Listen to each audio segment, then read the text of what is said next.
Hey everyone, welcome back. So we're going to continue on with Matilda.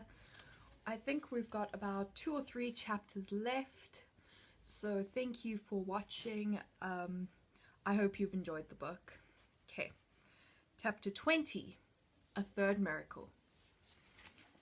The next day was Thursday, and that, as the whole of Miss Honey's class knew, was the day on which the headmistress would take charge of the first lesson after lunch. In the morning, Miss Honey said to them, "One or two of you did not particularly enjoy the last occasion when the headmistress took the class. So let us all try to be especially careful and clever today. How are your ears, Eric, after your last encounter with Miss Trunchbull?" "She stretched them," Eric said.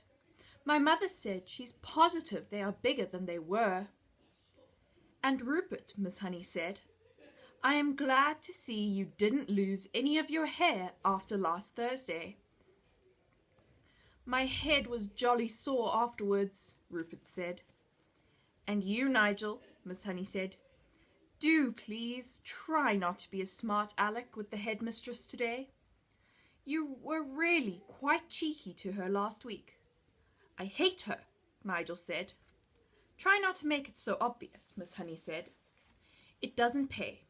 She's a very strong woman. She has muscle like steel ropes."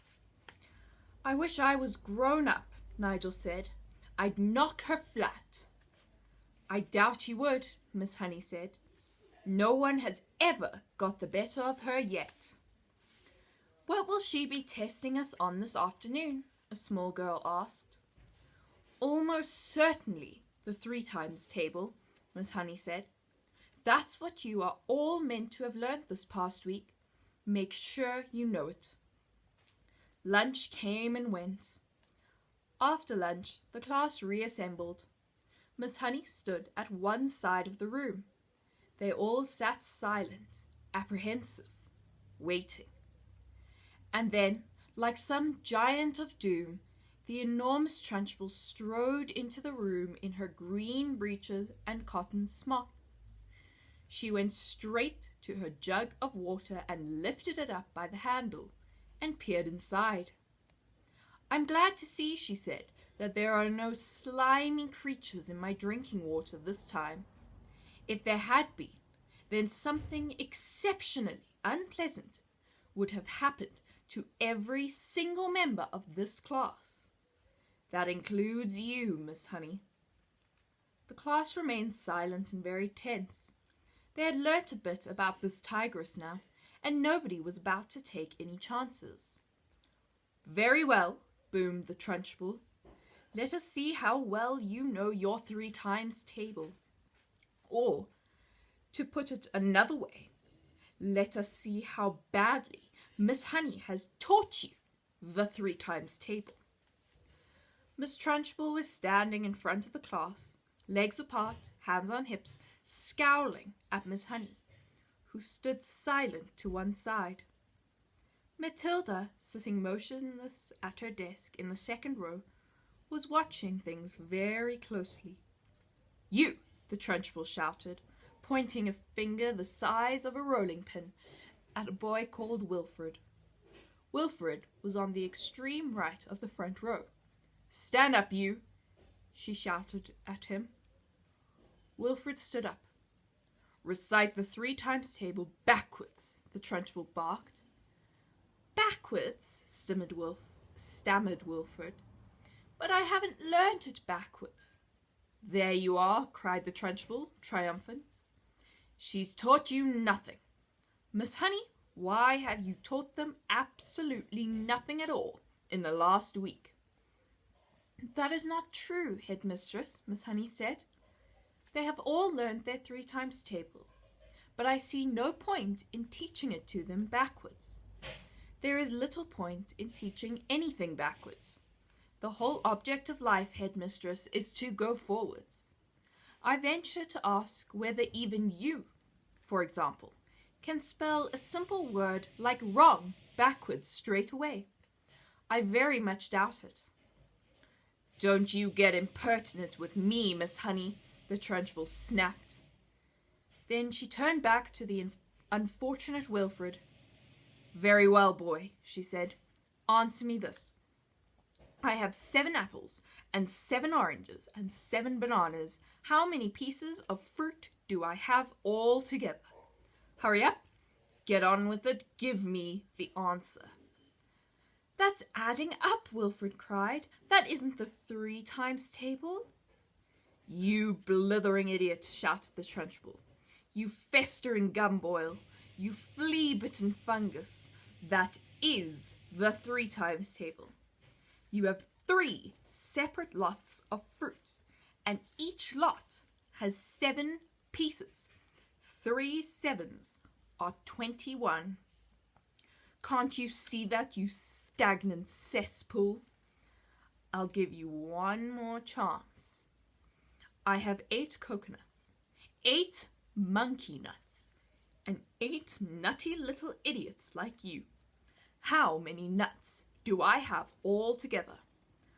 Answer me quickly. Poor Wilfred was properly flustered.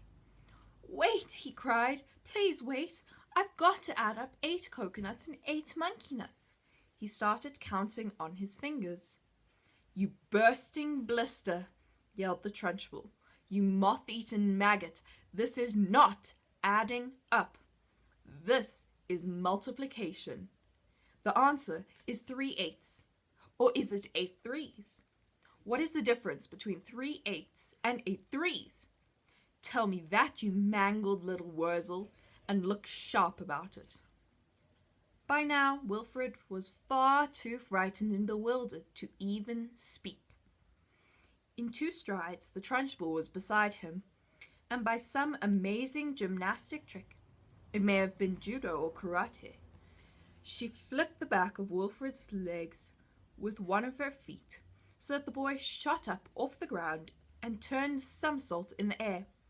But halfway through the somersault, she caught him by an ankle and held him, dangling upside down like a plucked chicken in a shop window. 8 threes, the Trunchbull shouted, swinging Wilfred from side to side by his ankle. 8 threes is the same as 3 eighths, and 3 eighths are 24. Repeat that. At exactly that moment, Nigel, at the other end of the room, jumped to his feet and started pointing excitedly at the blackboard and screaming, The chalk! The chalk! Look at the chalk! It's moving all on its own. So hysterical and shrill was Nigel's scream that everyone in the place, including the Trunchbull, looked up at the blackboard. And there, sure enough, a brand new piece of chalk was hovering near the grey-black writing surface of the blackboard. It's writing something, screamed Nigel. The chalk is writing something. And indeed it was. Agatha. What the blazes is this? Yelled the Trunchbull. It had shaken her to see her own first name being written like that by an invisible hand. She dropped Wilfred onto the floor. Then she yelled at nobody in particular. Who's doing this? Who's writing it? The chalk continued to write. Agatha, this is Magnus. This is Magnus. Everyone in the place heard the gasps that came from the Trunchbull's throat. No, she cried. It can't be. It can't be Magnus. It is Magnus, and you'd better believe it. Miss Honey, at the side of the room, glanced swiftly at Matilda. The child was sitting very straight at her desk, the head held high, the mouth compressed, the eyes glittering like 2 stars. Agatha, give my Jenny back her house. For some reason, everyone now looked at the Trunchbull. The woman's face had turned white as snow, and her mouth was opening and shutting like a halibut out of water, and giving out a series of strangled gasps. Give my Jenny her wages. Give my Jenny the house, then get out of here. If you don't, I will come and get you. I will come and get you like you got me. I am watching you, Agatha. The chalk stopped writing. It hovered for a few moments, then suddenly it dropped to the floor with a tinkle and broke in two. Wilfred, who had managed to resume his seat in the front row, screamed, "Miss Trunchbull has fallen down! Miss Trunchbull is on the floor!" This was the most sensational bit of news of all, and the entire class jumped up out of their seats to have a really good look. And there she was, the huge figure of the headmistress, stretched full length on her back across the floor, out for the count. Miss Honey ran forward and knelt beside the prostrate giant. "She's fainted," she cried. "She's out cold. Someone go and fetch the matron at once." 3 children ran out of the room. Nigel, always ready for action, leapt up and seized the big jug of water. "My father says cold water is the best way to wake someone up who's fainted," he said. And with that, he tipped the entire contents of the jug over the Trunchbull's head. No one, not even Miss Honey, protested. As for Matilda, she continued to sit motionless at her desk. She was feeling curiously elated. She felt as though she had touched something that was not quite of this world. The highest point of the heavens, the farthest star.